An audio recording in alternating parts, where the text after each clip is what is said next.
गुरु वंदना करेंगे। प्रारंभ हाथ जोड़कर छाती के पास हाथ उठाएं। गुरु वंदना घुटने पे हाथ रखकर कभी नहीं करते हैं, हाथी होकर रखकर नहीं। प्रार्थना का मतलब है हाथ जोड़कर हम उनको हम निवेदन करें। गुरु ब्रह्मा गुरु विष्णु गुरुदेव महेश्वर गुरु साक्षात् परम ब्रह्म तस्मै श्री गुरुवे नमः। ध्यानमूलं गुरुर्मूर्ति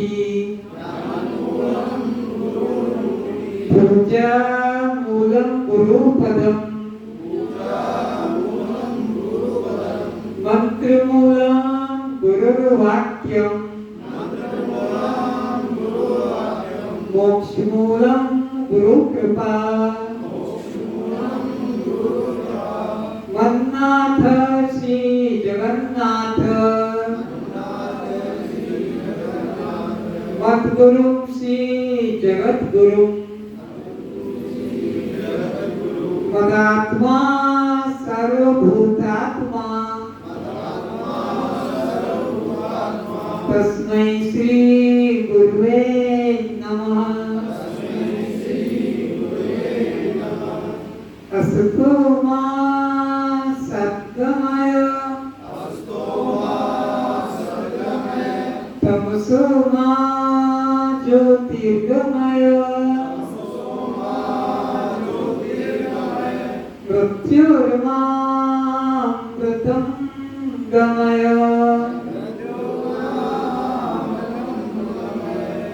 हे गुरु परमात्मा आप हमें परमात्मा के नाम पर फैले हुए मिथ्या मार्गों से अंधविश्वासों से रूढ़िवादों से मताग्रहों से संप्रदायों की कारागृह से मुक्ति दिलाकर परमात्मा के व्यापक रूप का नए रूप में आत्मा रूप में दृष्टा रूप में साक्षी रूप में अनुभव कराने की कृपा करें। आप हमें अज्ञान अंधकार से निकालकर परमात्मा के ज्ञान प्रकाश में लाने की कृपा करें। आप हमें इस जन्म मृत्यु वाले शरीर से दुखों से चिंताओं से भय से मुक्ति दिलाकर इसी में विद्यमान सच्चिदानंद परमात्मा का सोहम रूप से अनुभव कराने की कृपा करें। ओम शांति शांति शांति।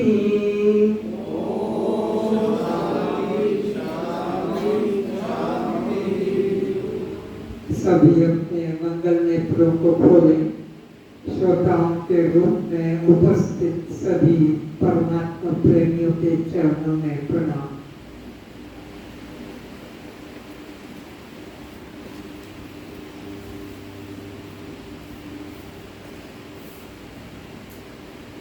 आज मुझे हृदय से अपार खुशी हो रही है कि मेरा कोई जन्मों का पुण्य है। इसीलिए आप प्रेमियों का दर्शन करने का सौभाग्य मिला। पुण्य पुंज बिना मिले नहीं सकता, बिना हरि कृपा मिले नहीं सकता। अवश्य परमात्मा की मेरे पर कृपा है, दृष्टि हुई है, जिससे आप प्रेमियों के सच्चिदानंद के दर्शन का सौभाग्य मिला है। नहीं तो सत्य के प्रेमी खोजना मुश्किल होता है।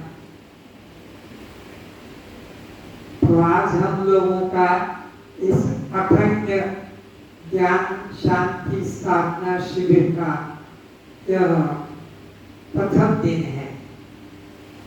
कुछ आवश्यक बातें बता देता हूं।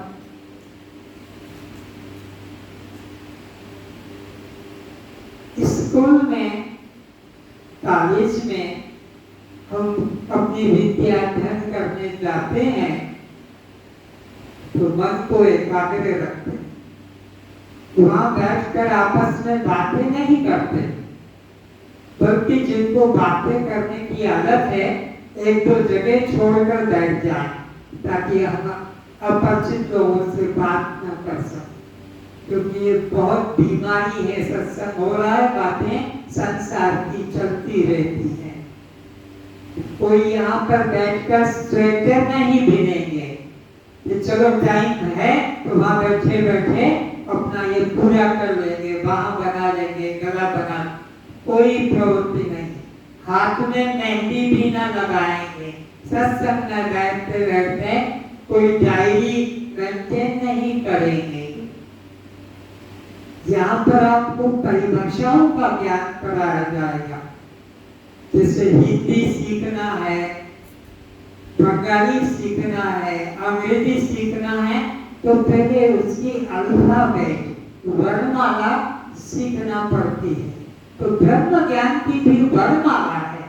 अगर उसे नहीं जानेंगे तो कथाएं तो जीवन मस्त त्याग, जगह जगह कथाएं हो रही है, जगह जगह सत्संग मंडल में कथाएं, यहाँ पर तो अनुभव कराया जाएगा, रोज दिखाया जाएगा, परिभाषाएं आपको बताई जाएगी, आपसे पूछा जाएगा, आगे बढ़ते जाएंगे। एक दिन परीक्षा होगी रिटिन में, लिखित रूप में, कि कभी सत्संग में नहीं सुनने में आया होगा, लेकिन वेदांत ज्ञान ये एक बहुत बड़ी विद्या है। इसके समान कोई विद्या, अध्यात्म विद्या, विद्या नाम सबसे श्रेष्ठ है विद्याओं में। तो परीक्षा होगी और मुखाग्र होगी और लिखित भी, महिला पुरुष दोनों के लिए प्रमाण पत्र भी मिलेगा, पर पैसा एक नहीं लगेगा। ये आज से सोच लें, ये पैसे की दुकानदारी नहीं है, ये फल पुत्र चलाने की जरूरत नहीं, बस वहीं बैठे बैठे श्रद्धा से आओ, सुनो इस अमृत को पी के, और घर में आधे घंटे बैठ के ये विचारना कि आज मैंने क्या सुना, आज मुझे क्या समझाया गया। अगर यहाँ से आकर सीधे घर के रसोई घर में, दुकान में, ऑफिस में लग गए तो ये ज्ञान ऊपर का ऊपर निकल जाए। इसलिए श्रवणम तु गुरु गुरु मननम तद अक्रम निधिध्यासन पूर्वोदस्य कारण। वेद में कहा है पहले श्रवण करो, फिर मनन करो, और फिर उसके बाद में चिंतन करो, तब ये विद्या फलित होती है। तो तुम ये सब सुनकर कहीं भार मत समझ लेना, ये तुम्हारे कल्याण के लिए, आप लोगों को नोट करने के लिए परिभाषाओं को एक कॉपी दी जाएगी, एक कॉपी बांध दी जाए और फेंक भी दिया जाएगा। रोज उसे घर से लाना होगा, घर पे छोड़ के रोज मत आ जाना कि वहां तो मुफ्त में मिल जाती है। धर्म का दुरुपयोग कभी मत करना। जिनको लिखना है, ये जो लिखना जानते हैं वे नोट करेंगे परिभाषा, कॉपी लेंगे, अपना नाम लिख दें उसमें। जो लिखना जानते हैं, जो लिखना नहीं जानते हैं, कॉपी भी मिलेगी, पेन भी मिलेगा। लेकिन जो लिखना नहीं जानते वो ना ले कि घर पे बच्चे के काम आए। बच्चे लोगों में मोह है ना, तो उनके लिए घर ले जाते, इसलिए यही आपके लिए आना।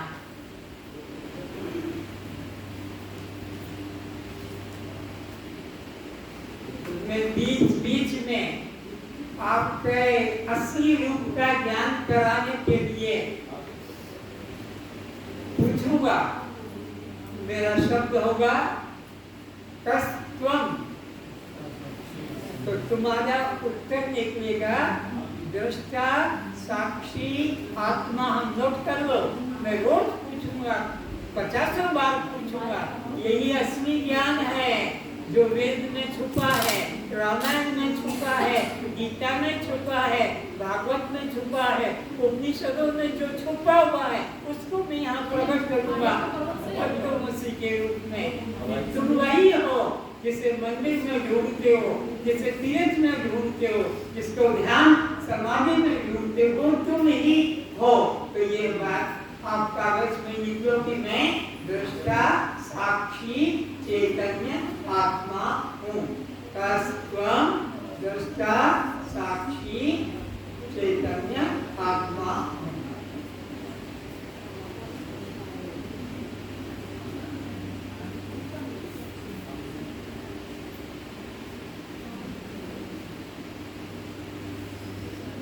अब ध्यान से सुनेंगे। जन्मों जन्मों से, युगों युगों से आप, हम, तुम सब धोखे खाते, दुख पाते चले आ रहे। ये जो उम्र मिली है महिला या पुरुष की, ये तो एक पोशाक तुमने पहनी है, ऐसी कई पोशाक बदल दी है जिसको 84 लाख योनियां कहते हैं। तो हम तुम 84 लाख योनियों को बदलते बदलते भोगते भोगते और कब हुक करी करना नर देही, बड़े भाग्य मानुष जन पावा, सुर दुर्लभ सद ग्रंथ निगावा। सब उपनिषदों में, शास्त्रों में लिखा है कि इसको बहुत भाग्य से ही प्राप्त करते, बड़े भाग्य मानुष जन पावा। तो इसमें 84 लाख योनियों का चक्र काटते आ रहे हैं। नोट करें, 9 लाख प्रकार के जल में रहने वाले जीवों में हम गए हैं। जल में रहने वाली मछली है, मगर है, कछुआ है, जलहस्ती है, 9 लाख प्रकार के जीव हम इसमें से गुजरे हैं। 10 लाख प्रकार के आकाश में उड़ने वाले पक्षियों की योनियों में से गुजरे हैं। जो यहाँ कुर्सी पे बैठे हैं, जो यहाँ नीचे बैठे हैं, 10 लाख प्रकार के पक्षियों की योनियों में रमण किया है। उसके आगे 11 लाख जमीन के अंदर रहने वाले सांप में, बिच्छू में, नेवला में, जो गिलोय जमीन के अंदर रहते हैं, उसमें हमने 11 लाख प्रकार की जीवन व्यतीत किया है। 20 लाख प्रकार के स्थावर योनियों में जन्म लिया है। स्थावर में जैसे पेड़ हैं, पौधे हैं, वृक्ष हैं, पहाड़ हैं, नदियां हैं, इस प्रकार के हमने 20 लाख प्रकार के योनियों को ग्रहण किया है। और इसी प्रकार 30 लाख प्रकार के 4 टांगों से चलने वाले योनियों में प्रवेश किया है। जो 4 टांगों से, चाहे वो कुत्ता हो, सुअर हो, गाय हो, घोड़ा हो, गधा हो, ऊंट हो, बिल्ली हो, हाथी हो, 30 लाख प्रकार की ये योनियां धारण की है। तब जाकर 4 लाख प्रकार के मनुष्यों की योनियां, 4 लाख प्रकार, जिसमें देवता, यक्ष, किन्नर, राक्षस, भूत, प्रेत, ये सब योनियां, उसमें से ये जो योनियां जो अभी आप सत्संग में बैठे हैं, ये बड़े भाग्य से, ईश्वर की दया से 83,99,999 योनियों का कष्ट भोगने के बाद कब हुक करी करुणा नर देगी, ये ईश्वर की दया से मिला।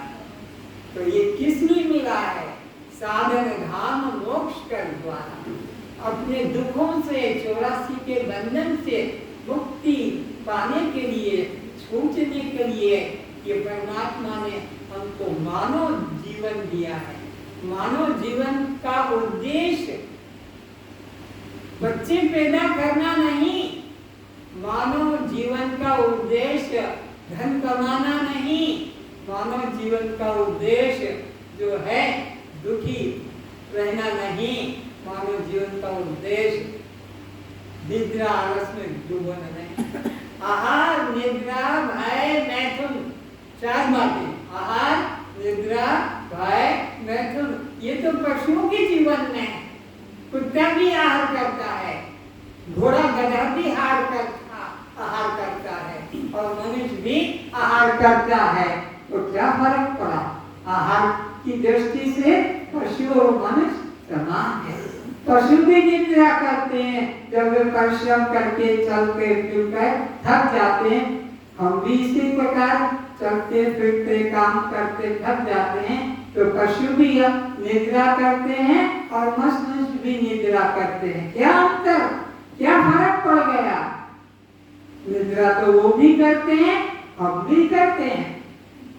उनके पास रहने का अपने घर का मकान, झोंपड़ा कहो कि गुफा कहो कि घोंसला कहो, पेड़ पौधे ऐसे रहते हैं।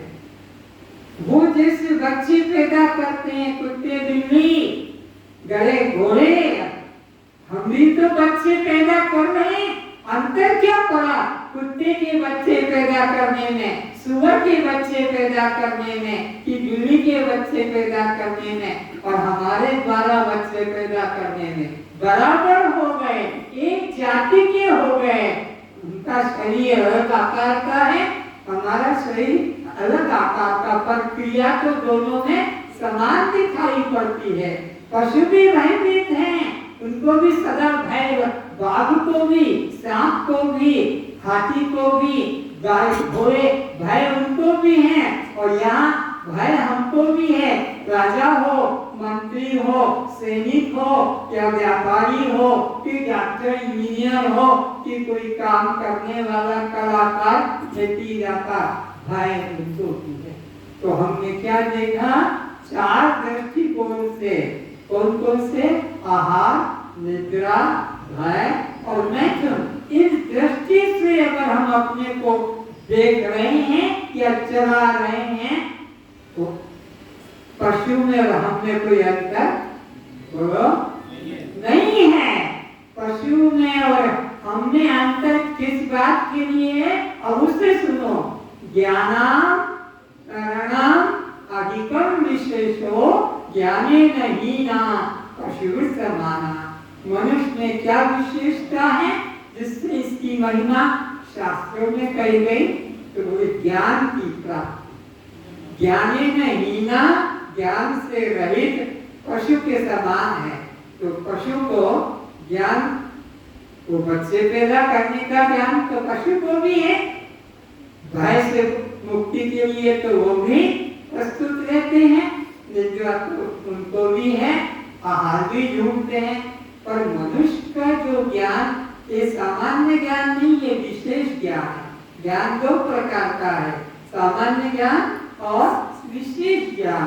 सामान्य ज्ञान कौन सा है? आहार, निद्रा, भय, मैथुन, ये सब प्राणियों को, मनुष्य सहित सबको पता है। लेकिन ज्ञानाम नरणाम अधिकम विशेषो, ये मनुष्य के अंदर है, देवताओं को भी नहीं है। ज्ञान की प्राप्ति देवता भी तरसते हैं कि कैसे हमको मनुष्य जीवन मिले, नहीं तो वो भोगों में फंसे हैं। देवता भी भोग में फंसे हैं और पशु पक्षी भी भोग में फंसे हैं। मनुष्य अगर भोग में ही फंसा है तो बराबर हो गया, लेकिन मनुष्य को सुविधा है, सौभाग्य है कि ज्ञान प्राप्त कर सकते। ये वही क्लास प्रारंभ हो रही है जिस क्लास की महिमा शास्त्रों में कही है कि ज्ञानाम नरणाम अधिकम विशेषो ज्ञानी नहीं ना पशु समाना। जिसको ज्ञान नहीं वो पशु के बराबर है, और जिसको ज्ञान हो गया, पर ये कॉलेज का ज्ञान नहीं, एमए कर लिया, डॉक्टर कर ली, इंजीनियर बन गए, ये तो पेट भरने की विद्या है। पशु भी पेट भरते हैं, इंजीनियर, डॉक्टर, प्रोफेसर, मास्टर बनकर ये भी पेट भरते हैं। पेट भरने की विद्या जीवन निर्वाह की तो पशु के बराबर है। ज्ञानाम नरणाम अधिकम विशेषो, ज्ञान विशेष करके जिनको होता है वही मनुष्य जीवन सफल होता है। आवाज पीछे तक आ रही है, हाथ उठा दे, आ रही है आवाज में कोई रुकावट तो नहीं है, आप सबको समझ में आ रहा है। अगर ज्यादा हो तो कम करा देना। इस प्रकार से बड़े भाग्यवान सुर दुर्लभ सदग्रंथ निगम सभी शास्त्रों में इस जीवन की महिमा गाई है। इसमें आकर हमें क्या करना है? आत्मज्ञान प्राप्त करना है। तो बार बार दरवाजा खोलने का बीमारी छोड़ो, खुदा रहने दो, हमको आना है, घुस जाएंगे। तो अनि पतंग मृग मीन गए, इनको एक हुआच, तुलसी वाकी का गति जाके पीछे पाँच। भौरा, पतंगा, मृग, मछली और हाथी, इनको एक एक विषय की आसक्ति है और उसमें ये आसक्त होकर अपना जीवन समाप्त कर देते। भौरा कमल के पुष्प के ऊपर बैठता है और उसके सुगंध का आनंद का अनुभव करता है। दिन भर कमल का स्वभाव है सूर्य अस्त होने से बंद हो जाता है, सूर्य उदय होने से खिल जाता है। वो भौरा उस पुष्प के गंध में इतना आसक्त हो जाता है क्या कि बंद हो जाएगा तो मैं रात भर आनंद लेता रहूंगा। लेकिन होता क्या है? बंद तो हो जाता है, रात भर भौरा कमल के पुष्प में, सुबह हाथी आता है और जल में सरोवर में प्रवेश करके उस लताओं को खींच तोड़ के कुचल कर फेंक देता है और भौरा मर जाता है। आसक्ति। पतंगा दीपक को देखकर कितनी सुंदर रोशनी है, बहुत आनंद आएगा और वो दीपक के ऊपर जा जाकर और उसके अंदर अपने प्राण को खो देगा। इसी तरह ये मृग सुगंध में इतना दीवाना होता है कि उस सुगंध की वजह से इसको मारा जाता है। इसकी नाभि के अंदर कस्तूरी है। इस कस्तूरी की सुगंध को ये क्या सोचता है? बाहर किसी पेड़ से, पौधे से, किसी पुष्प से कहीं से आ रही होगी, तो इधर जाता है, उधर जाता है, यहाँ जाता है, वहां जाता है और उसको सुगंध बाहर कहीं मिलती नहीं और जब वो मरता है तो गर्दन उसकी अंदर घुस जाती है। तो लगता है कि जिस सुगंध को मैं बाहर ढूंढ रहा था, अरे वो तो मेरे नाभि में ही विद्यमान थी, पर मुझे इस बात का किसी ने होश नहीं कराया, इसलिए मैं उसे बाहर। तो कस्तूरी कुंडल बसे, कस्तूरी कुंडल बसे और मृग ढूंढे बनमाई, मृग ढूंढे बनमाई, ऐसे प्रभु धग धग बसे और मूरख मंदिर जाई, मूरख तीर्थ जाई, मूरख गंगा जाई, मूरख जंगल जाई, मूरख खोज न जाए। जिससे मृग की नाभि के अंदर ही कस्तूरी है, पर अज्ञानता से वह बाहर खोजता है। इसी प्रकार परमात्मा, गीता अध्याय 18 ईश्वर सर्वभूतानां हृदये तिष्ठति। फिर भी ब्राह्मण में सर्वभूतानि यंत्रारूढ़ानि माया। भगवान कहते हैं कि सबके हृदय मंदिर में परमात्मा बैठा हुआ है, और अज्ञानता के कारण वे उसे बाहर खोज रहे हैं। ऐसी हमारी दुर्गति हो रही है, भटक रहे हैं, कभी इस मंदिर में, कभी उस मंदिर में, कभी इस तीर्थ में, कभी उस तीर्थ में, कभी इस आश्रम में, कभी उस आश्रम में, कभी ये साधन, कभी ध्यान, कभी समाधि, तो कभी माला, तो कभी जप, तो कभी इस तरह से भटकते रहते हैं। तो एक एक विषय में आसक्ति होने वाले जीव मृत्यु को प्राप्त होते हैं।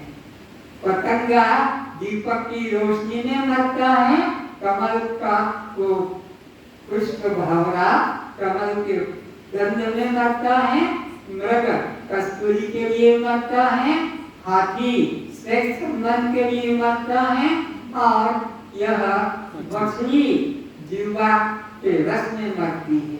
मछली पकड़ने वाले लोग एक कांटे में मांस का टुकड़ा डालकर और पानी में छोड़ देते हैं। मछली आती है और उसको खा जाती है। वो खा जाने से ऐसे ढंग का वो कांटा होता है कि घुस तो जाता है पर मछली निकाल नहीं पाती है। जैसे मारवाड़ी माता के नाक का कांटा अंदर जाके मुड़ जाता है, तो फिर वो खींचो तो नाक कट जाएगी, पर मारवाड़ी माता का नाक का कांटा कोई बाहर नहीं कर पाएगा। ऐसे ही वो जीव जो है, मछली कांटा घुस गया, फिर उसको निकाल नहीं पाती और मारी जाती है। हाथी की मृत्यु कैसे होती है उसे जानिए। हाथी जीते में कोड़ी का है और मरने में करोड़ों का है, क्योंकि उसको कौन 10 मन खाने को रोक देगा। कोई गरीब आदमी तो अपना परिवार का पालन नहीं कर पाता है, हाथी का पेट भरना साधारण बात नहीं, उसको कितना खाना चाहिए। तो जिंदा में कोई मुफ्त में दे तो नहीं लेंगे, तो मर जाने में करोड़ों की कीमत होती है, क्योंकि उसके जो ये दांत होते हैं ना आगे के, इनके कई मात्राएं हैं जो यहाँ से यहाँ तक जितने चूड़ा बना लेती है। ये कितना बड़ा पाप कर्म है जिसको उन्होंने सौभाग्य और पुण्य माना है। कितना बड़ा वो हाथी को भूखा रखा जाता है, तड़पाया जाता है, फिर उसको दांतों को खींच के निकाल, मर जाने पर तो आराम से निकलता, लेकिन जिंदा डॉक्टर के पास जाओ तो दांत निकालने के पहले वो बेहोशी का इंजेक्शन लगाता है ताकि वहां से दांत वो निकाल दे। इतना खींचता कि तुम कुर्सी से उठ जाते हो। कभी दांत का आपने काम कराया हो, अपना दांत कीड़े लग जाते हैं, सड़ जाते हैं, तो डॉक्टर बेहोश करता। वो हाथी को बिना बेहोश किए और चारों तरफ से परच के और निकाला जाता है। उसकी कीमत यहाँ पर 50,000 है, विदेशों में 1 लाख हो जाती है। एक इस तरह से जीते में तो हाथी की मृत्यु का भी यही कारण है कि बहुत बड़ा गड्ढा बना लेते हैं, उस पे बांस बिछा देते हैं, उस पे दाना डाल देते हैं, पानी छिड़क देते हैं, तो फिर वो अंकुर निकल जाते हैं। वहां पर नकली हथनी को खड़ा कर दिया, नकली हथनी को, और जंगल से असली हाथी को बजा बजा के ढोल आवाज करके उस नकली हाथी की तरफ बढ़ाया जाता है। और वो जैसे बढ़ता है, सेक्स संभोग मैथुन के लिए गड्ढे में गिर जाता, तो नीचे तो गड्ढा है, ऊपर से हरा। तो हाथी की मृत्यु, चाहे वो मृग की मृत्यु, यह मछली की मृत्यु, भंवरे की मृत्यु, यह और पतंगा की मृत्यु, एक एक विषय में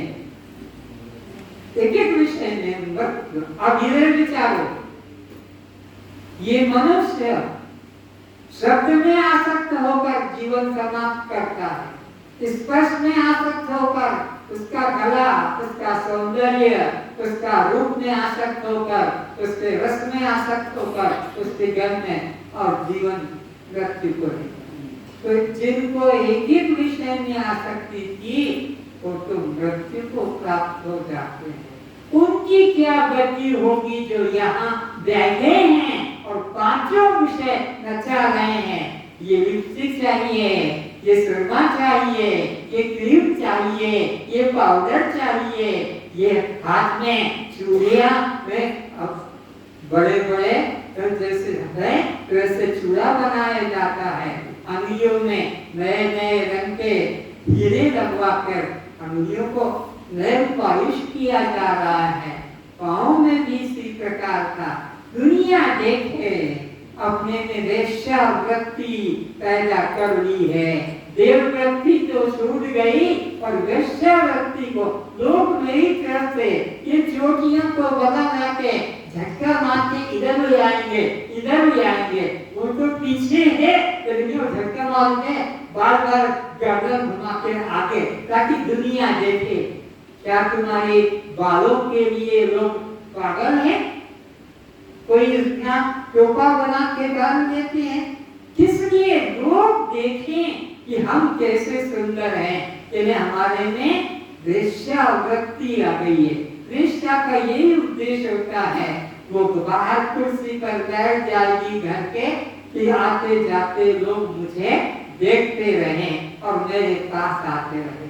ये अगला जन्म की तैयारी है वेश्या बनने की, जो मानव जीवन को सौंदर्य में निकाल कर लोगों को दिखाना चाहता है कि लोग मेरी तरफ देखें, मैं कितनी सुंदरी हूँ, मैं कितना सुंदर हूँ, क्या गाड़ी बनाई है, क्या मुझे बनाई है, क्या बालों को निकाला है, क्या कपड़े का कट किया है। लोगों को अपनी ओर आकर्षित करना ये सदाचारी का लक्षण नहीं है, ये तो दुराचारी का लक्षण है। और लोग इसी में फंसे हैं, किसी को उसने कैसा किया, मैंने कैसा किया, उसका कैसा और मेरा कैसा। पहले के समय में 1.5 गज कपड़ा लगता था ब्लाउज बनाने में, 1.5 गज। अगर वो टेलर थोड़ा छोटा कर दे तो फेंक देते थे, बेइज्जती का कपड़ा नहीं पहनेंगे। साया के अंदर, पेटीकोट के अंदर रहना चाहिए, बाहर यहाँ तक रहना चाहिए और गला बंद। ये पहले की 50 साल पहले की बात कह रहा हूँ। बहुत से लोग बैठे होंगे इस बात को जानने वाले। तब इतना ब्लाउज की रुचि थी। 1.5 गज कपड़ा, फिर धीरे धीरे माताओं ने कहा थोड़ा छोटा कर दो, पानी में बार बार भीग जाता है, बरतना पड़ता है। वो किया, फिर उससे भी संतोष नहीं हुआ, तो ऐसा करो अभी वी शेव कर दो, वी शेव। गला घुटता है, श्वास लेने में तकलीफ होती है, तो फिर वी शेव का ब्लाउज चला।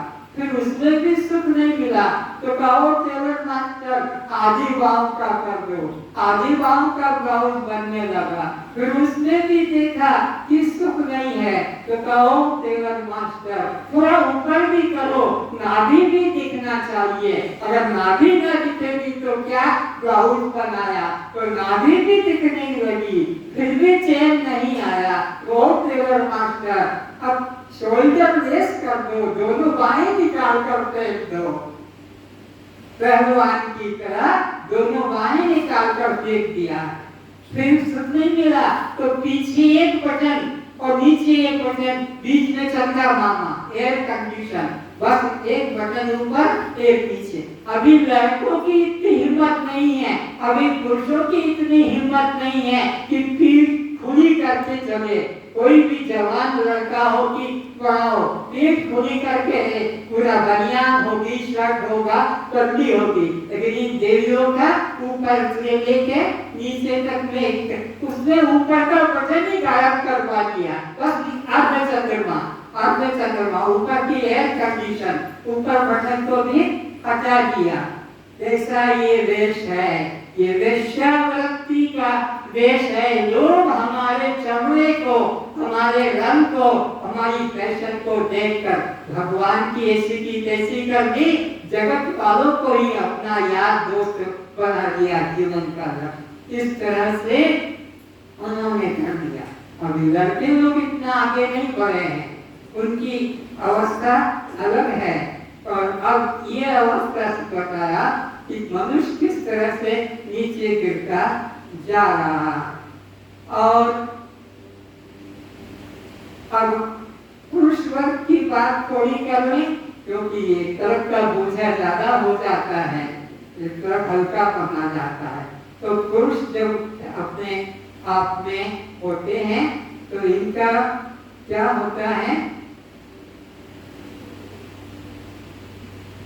ये बाल जो बढ़ाते हैं और बढ़ाते हैं और बढ़ाते हैं और बढ़ाते हैं और बढ़ाया और बढ़ाया और बढ़ाया, पूरा भर लिया, फिर भी सुख नहीं मिला।